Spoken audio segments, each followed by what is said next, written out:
What is up, guys? It is Ethan Ryder with Soccer for Us Kids, U.S Kids.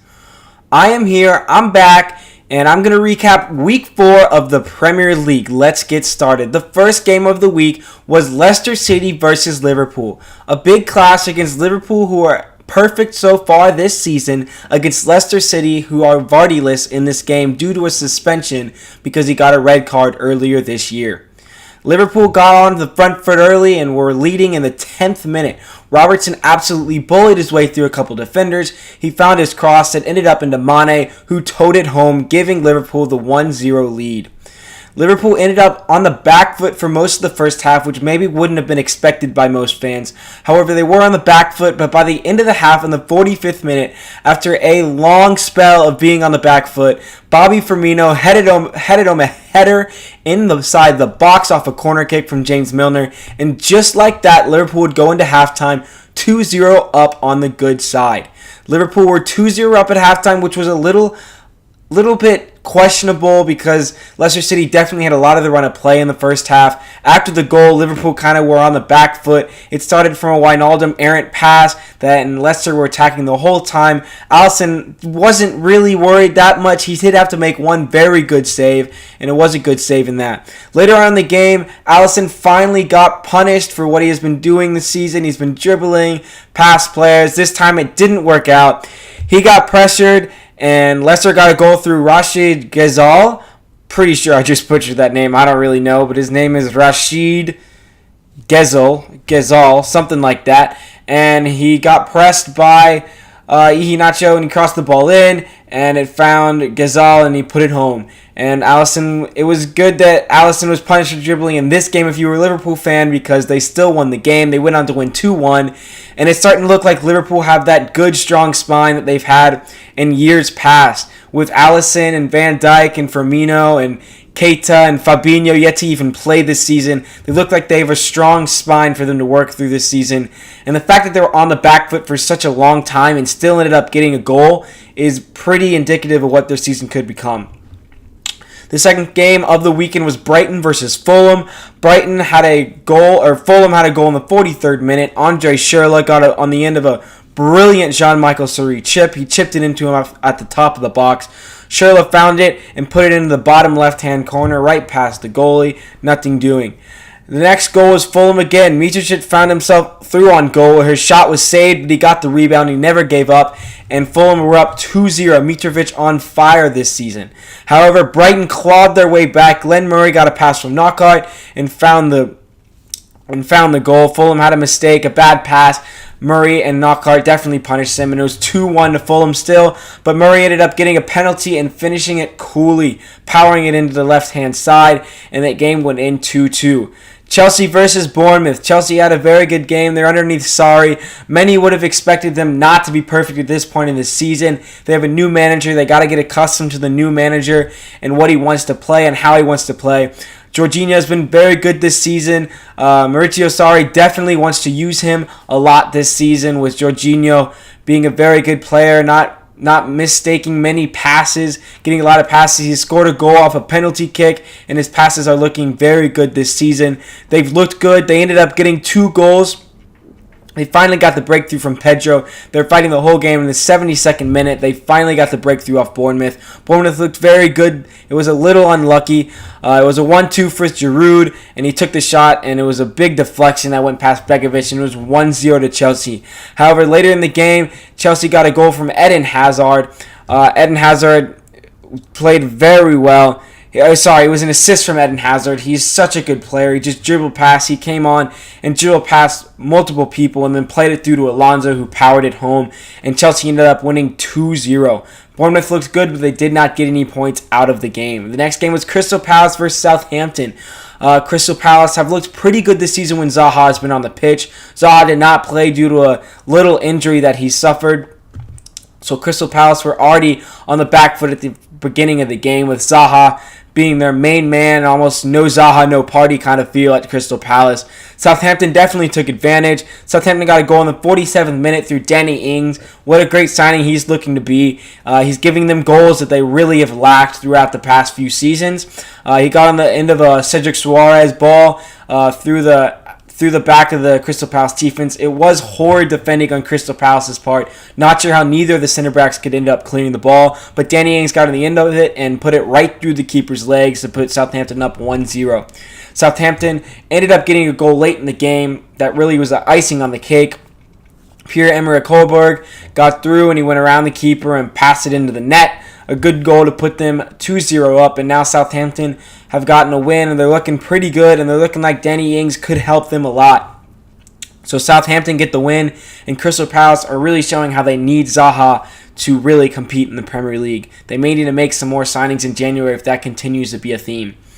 Everton versus Huddersfield was the next game. Huddersfield ended up coming out strong. They got a goal in the 34th minute through Philip Billing. It was 1-0 to Huddersfield. However, right after that, in the 36th minute, Everton's Lucas Digne found Dominic Calvert-Lewin in the box, and he headed it home for a 1-1 scoreline, and the game ended up being tied 1-1 through the end. No Richarlison, no party for Everton. He's suspended, and they just don't look like the same team without him.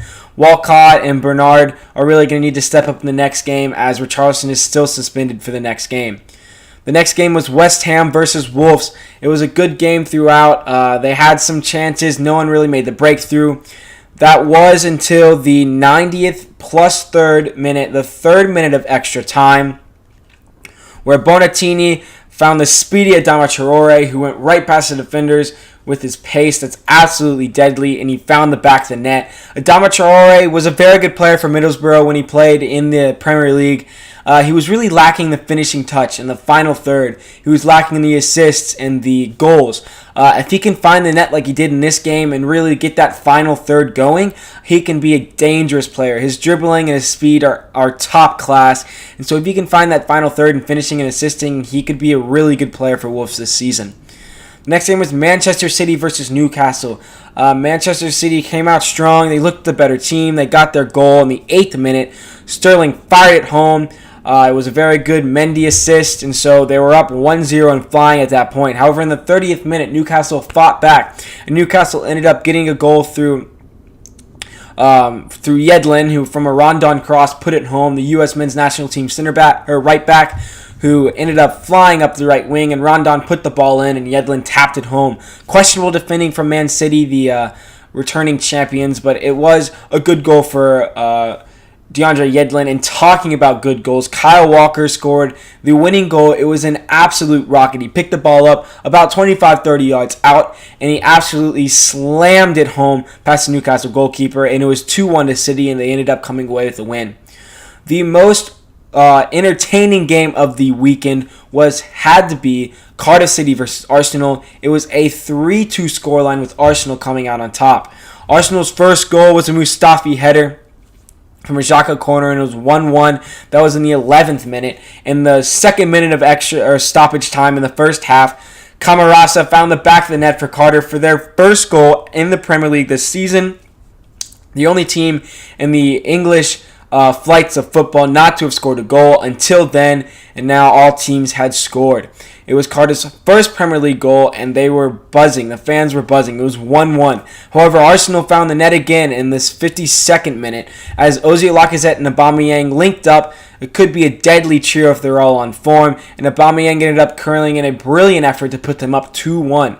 Arsenal ended up Cardiff scored the next goal as Danny Ward head home his first Premier League goal to equalize for Cardiff. The player that they have been playing, Zahor, hasn't been getting the goals, so for Danny Ward to get a goal could be a big thing for Cardiff this season.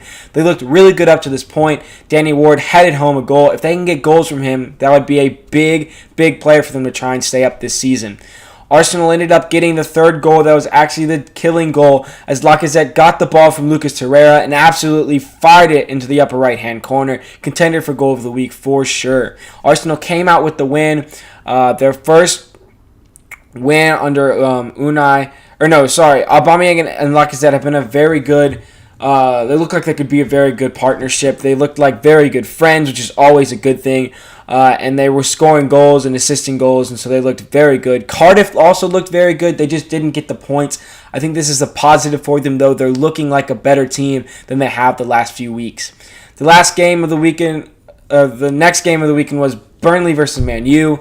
Man U once again did not look up to speed. They did end up getting the win. Manchester United got their first goal through Lukaku. He got in the end of an Alexis cross, and he contorted his body to somehow head it home, and it was 1-0 to Man United. Man United got their second goal through Lukaku again right before halftime in the 44th minute. Lukaku had a brilliant goal, brilliant team play that fell to Lukaku, and he ended up firing it home. A little bit of a deflection. It was 2-0 to Man U. This game seemed like it was done and dusted. Man U were definitely the better. They were definitely 2-0 up, and Burnley couldn't quite get any chances. And then Rashford got a red card. This changed the whole game. Rashford is not known for the fiery type. He put his head on the player. I'm not sure if it was a red card. They did end up giving him a red card, and he was out for that game. He'll be out for a couple more games, so it'll be interesting to see what Mourinho does. Mourinho doesn't start him normally, so it shouldn't be that much of a problem. After this game, Mourinho is still in management for Man United, and so he'll still be in there for now. And Burnley's really been struggling. They only have 1 point this season, and they just need to get goals. They need to defend like they had the last few seasons. The last game of the weekend was Watford versus Tottenham. Another very entertaining game. Tottenham found the net first after Lucas Moura put in a cross in the 53rd minute. It hit off Doucouré's chest and went into the back of the net. A freakish goal for Watford to concede. The next goal was to Watford, however. Holebas put in a free kick, and Deeney headed it home to put it 1-1.